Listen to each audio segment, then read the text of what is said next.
Welcome to the Productivity Podcast.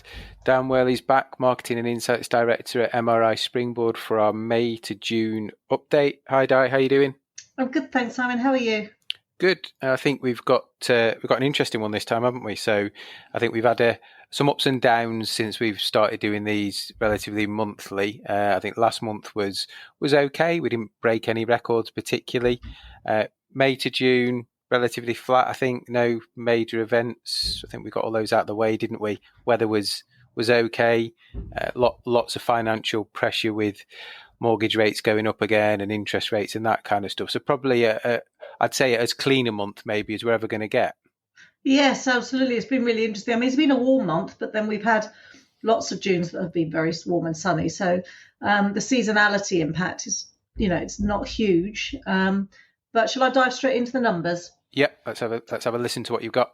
Great. So from May to June, footfall went up by 3.7%. Doesn't sound a lot, but it's good. And annually, so that's the change over the year from 2022, footfall in June was 4.2% higher. And that these sound quite modest, but actually when you look at what I did, we've been publishing data at MRI Springboard since January 2009, so we've got a big data lake there to pull on. So I've looked at all the previous Junes, and actually this was the best performing June ever, which is a bit shocking given what we're going through in terms of cost of living and interest rates. But and we'll talk a little bit around that, I'm sure. But actually the gap between 2019 and 2023 also narrowed to its smallest yet at 8.6%. So we're below 10% for the first time, single digits for the first time. So it's sounding particularly positive for June, which sort of sits strangely against the wider economic environment a bit. Yeah, I was expecting you to kind of come on and say, well, people have reined back in slightly. We're cautious because are we going to get even more interest rates? You're hearing about banks pulling mortgage deals overnight and all that kind of stuff. So is there any, I don't know if you've got the data to prove it, any kind of hypotheses you've got in terms of why it would be so buoyant? Well, I mean, there's lots of reasons, aren't there? I mean, we've talked about people having sort of leftover savings from COVID, and I'm sure they're hanging about for some people as well. House prices have gone up over the last few years, so people can refinance if they choose to, albeit probably at a higher interest rate. But there are quite a few people, of course, who are still on fixed rate mortgages. And so, of course, the interest rate increases don't really hit them until they start to renegotiate their mortgage. So that could be next year. It could even be 2025 for some people. So whilst, for some people, obviously being adversely affected by the interest rate rise, there are other people that it's a bit of a theory and a bit of something that happens to someone else at the moment. So they've still got money to spend. And I think that's what we're seeing right now. So that may mean, well, depending on where interest rates are next year or the year after, there's a potential sting in this tail if they're still high and people are jumping from 1-2% up to 5 or 6%, or actually if that inflationary pressures come down and we're back to those 1-2%, they've almost been, because they've been locked in, they've missed the spike, if that makes sense. Yeah, I mean, that's absolutely right. I'm always nervous about the thing that whether interest rates come down as quickly as they go up, because it's a bit like fuel prices. That never seems to happen, does it really? But and the soundings out there have been that we're going to have a sort of a generally higher interest rate era for a while than we have had for the past few years. But yes, certainly, I think things will start to rebalance. We probably will see a bit of a hit to footfall towards sort of latter part of the autumn. Things tend to dip off in September anyway, as all the kids go back to school and we settle in and bunker down and wait for Christmas. But at the moment, it's looking scary positive, but also that goes back to the government's fear about the high core inflation rate. So in some ways, this is great because obviously it's good for retail. In other ways, you can sort of see more interest rate rises coming over the horizon because of things like this, the fact these sorts of numbers. And of course, the government do pick up on our numbers and they do use them. So they will pick up on these numbers too. That's good. And we saw that kind of shift back towards weekends. Talked about it kind of being predicated from work from home. Is that still coming through in the numbers? It is. We're still seeing a bigger jump from last year during the weekends and during weekdays. Not helped, of course, by the rail strikes. Yeah. Anyone who works in an office keeps an eagle eye out for when they're going to occur, and just sits at home and works at home, because we can do that now, can't we? So we're still seeing this bigger uplift during the weekend. We're also seeing at the same time a smaller gap from 2019 at the weekend.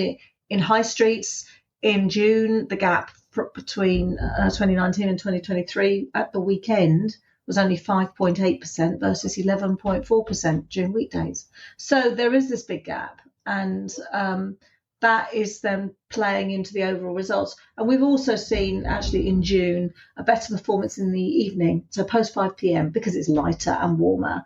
And that was a better performance than daytime. Both rose, but it was a greater rise post 5 p.m, as people clearly went out and enjoyed the warm sunny weather into the evenings in the month.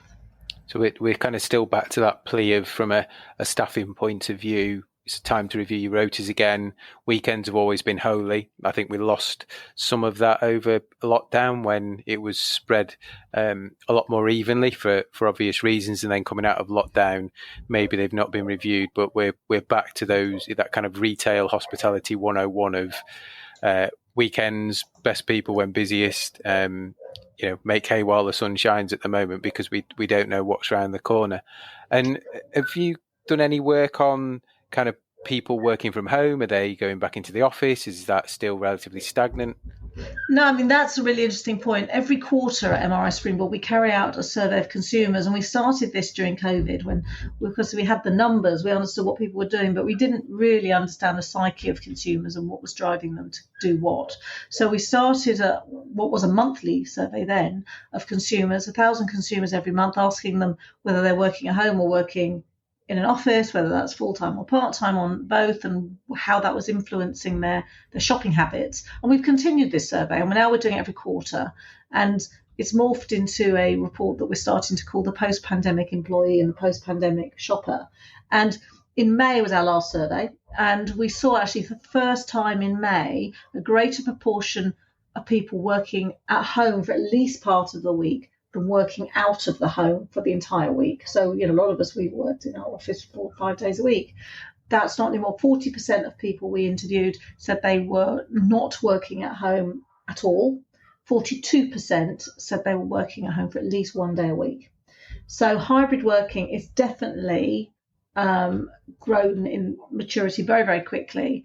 And actually, I'm sitting here looking at a line graph showing the proportion of people who work at home full-time, work at home part-time, and don't work at home at all. And the lines are moving up on the part-time homework, down on the full-time out of home, and down on the full-time homework. So, we're definitely seeing a shift here, and hybrid working is now an embedded part of our working culture.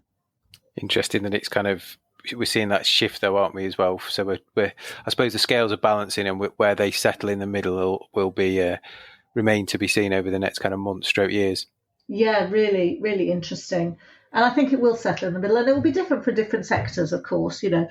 Financial sectors, I've heard that, the employers are desperately trying to get people back 5 days a week, because, if they're working in the city, they want them at their desks. But other sectors, software, which is the sector I guess MRI Springboard is in, you don't need to be in the office. You can work at home quite easily. And media, they tend to be a hybrid working model, because they need to collaborate, but they also need that space to invent and to be creative. So it's a really interesting time for looking at the working culture. Absolutely. And the coming months, so we've got peak holiday season coming up, so kids break up for most people if you've got them in a couple of weeks. So we'll see how many people are getting away in terms of abroad, if they're using up credit or it's their first spend since lockdown on foreign holidays, maybe staycations. Weather's predicted to be good, but whether that materialises is another thing. So any predictions or any things that you're expecting to see over the next couple of months? Well, I can make a prediction, but it's probably the safest prediction that anyone could ever make, that I will see a peak in footfall in coastal towns over the summer, but we always see that. I mean, I'm not really pushing myself out there for that. So coastal towns have a very unique profile of footfall across the year. Their Christmas is in the summer. So their footfall peaks on a volume basis in August, and it's much higher in August than it actually is in December. So we will see that, and we've seen that for every year since we've been publishing our data. And what we will see is that generally footfall rises over the summer and then dips away post-September. So that will be a very common common pattern that we've been experiencing. Whether or not we will also be seeing that heightened or lessened because of interest rate rises, that's more of an ask, and that's really difficult to predict. But at the moment, June was good. June was a strong June. I mean, it wasn't the strongest month ever, but it was a strong June. So it's certainly good for retail. Yeah, and I've been to London a couple of times so far this month, and I have to say it was a noticeable difference in terms of number of tourists, certainly number of foreign school trips that were back. And I'd seen it before, but I don't know, the volume just seemed to be so much greater than probably the couple of years coming out of the pandemic. So again, it'd be interesting to see how that plays into the big cities, their footfall, and then how that relates then to spend. Yeah, I mean, it's really interesting with London because, of course, it does look so busy, and it is busy compared to how it was during the pandemic. But I can tell you still that weekdays in central London in June were still a fifth lower than they were in 2019. Wow. So, when you look around London, you think it's so busy. It must be on par with 2019. It isn't, not during weekdays. If you're on a Saturday and Sunday, the result was about 8.5% below, but on weekdays 20% below, which is quite shocking to think actually how busy it was before COVID. But coastal towns, for example, weekends 10.5% below 2019. So, the gap is around about half of that in central London. Yeah. And outside actually central London in city centres around the UK, in June at the weekend, footfall was up from 2019. It was 0.7% up. So people are going into cities, they're just not necessarily going to central London as much. So it's really, really fascinating at the moment. Yeah, it kind of makes sense actually, because thinking about it, 3 out of the 4 meetings I've been to in London have been where those organisations have moved out their offices and used WeWork. So they've got the flexible space, all because people are coming in and out in a different pattern. So that kind of then plays into that, I suppose, 20% drop.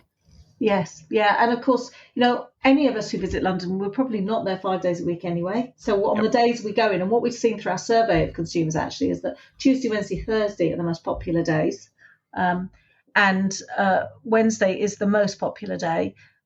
So it will seem really busy on a Wednesday, really, really busy. If you're in on a Friday, far less busy. That's the least popular day of the week. And I know from our office in the City of London, you go in on a Monday and there's myself and the cleaner and the receptionist. There aren't very many people at all. So we do get quite a distorted view on how busy things are. But, we are working 2-3 days a week at home. And there lies the Monday to Friday working from home advantage. Absolutely. Absolutely. Brilliant. So as ever, always great to catch up. I look forward to seeing what June to July brings us, weather permitting and interest rates permitting and all those other things. Hopefully we'll continue on the solid progress and record-breaking month that was May to June. Fantastic. Will do. Looking forward to it. Take care. Speak to you soon. Bye.